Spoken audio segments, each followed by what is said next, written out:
এই মুহূর্তে যে খবরের দিকে নজর রাখবো, অপরাজিতা বিল 2024 বিধানসভায় পাশ হয়ে গেল। ধ্বনি ভোটে পাশ হলো সেই বিল। বিধানসভায় বিল নিয়ে আলোচনায় বললেন মুখ্যমন্ত্রী মমতা বন্দ্যোপাধ্যায়।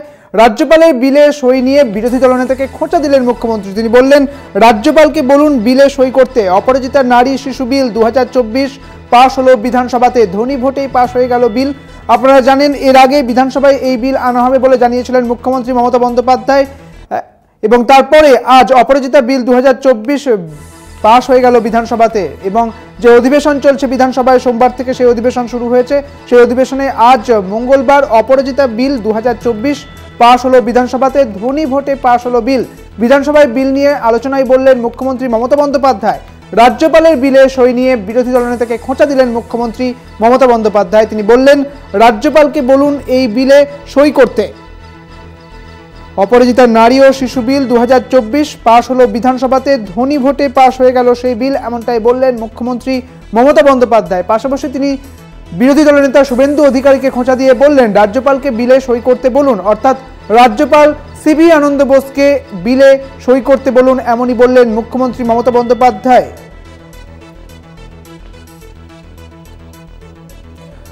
আরো বিস্তারিত জানবো, আমাদের সঙ্গে রয়েছেন আমাদের বিশেষ প্রতিনিধি দেবজ্যোতি ঘোষ। দেবজ্যোতি, আজ বিধানসভাতে বিল পাশ হয়ে গেল, অপরাজিতা বিল, ধ্বনি ভোটে পাশ হলো সেই বিল। আরো বিস্তারিত জানবো তোমার থেকে। দেখো, অপরাজিত সংশোধনী যে বিল রাজ্য সরকারের পক্ষ থেকে আনা হয়েছিল, সেই বিলটি কিন্তু বিনা বাধাতেই পাস করা হয়েছে এবং বিধানসভাতে সমস্ত রাজনৈতিক দলই কিন্তু বিলটিকে সমর্থন করেছেন। কিন্তু বিজেপি বিধায়করা এই মুহূর্তে কিন্তু বিধানসভার যে কার লবি রয়েছে সেখানে তারা বিক্ষোভ করছেন মুখ্যমন্ত্রীর পদত্যাগের দাবিতে। তবে এই বিলটিতে তারা কিন্তু কোনো বিরোধিতা করেননি। 5টি অ্যামেন্ডমেন্ট বিজেপির পক্ষ থেকে দেওয়া হয়েছিল এবং সেখানে বেশ কিছু জায়গাতে পরিবর্তনের কথা বলা হয়েছিল, কিন্তু বিলটি বিনা বাধাতেই বিধানসভায় পাস হয়েছে। এই বিলটি নিয়ে কিন্তু গত কয়েকদিন ধরেই আলোচনা হচ্ছিল যে এই বিলটি বিজেপির পক্ষ থেকে সমর্থন করা হবে কিনা। সেই জায়গাতে ভারতীয় জনতা পার্টির পক্ষ থেকে বিলটিকে সার্বিকভাবে সমর্থন করা হয়েছে। এবং দেখো, বিলটি নিয়ে কিন্তু রাজ্যের মুখ্যমন্ত্রী মমতা বন্দ্যোপাধ্যায় বলেছে, রাজ্যপাল যদি বিলটিকে সই করেন তাহলে কিন্তু এই বিলটি আইনে পরিণত হবে। অর্থাৎ রাজ্য সরকারের বেশ কিছু বিল কিন্তু বিধানসভায় যে আটকে থাকছে, সেই জায়গাতে আজকের এই বিলটি অত্যন্ত গুরুত্বপূর্ণ।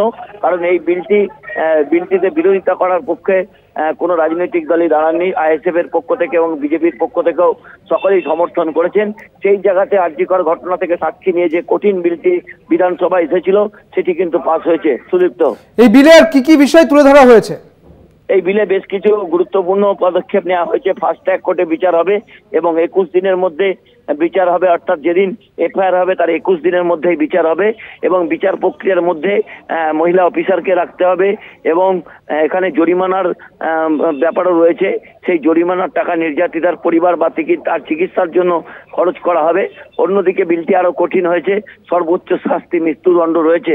এছাড়াও বিলে বেশ কিছু পরিবর্তন করা হয়েছে। অর্থাৎ ন্যায় সংহিতা যে বিল পাস হয়েছিল, সেই বিলের জায়গাতেও বেশ কিছু সংশোধনী কিন্তু আজকে বিলটিতে আনা হয়েছে।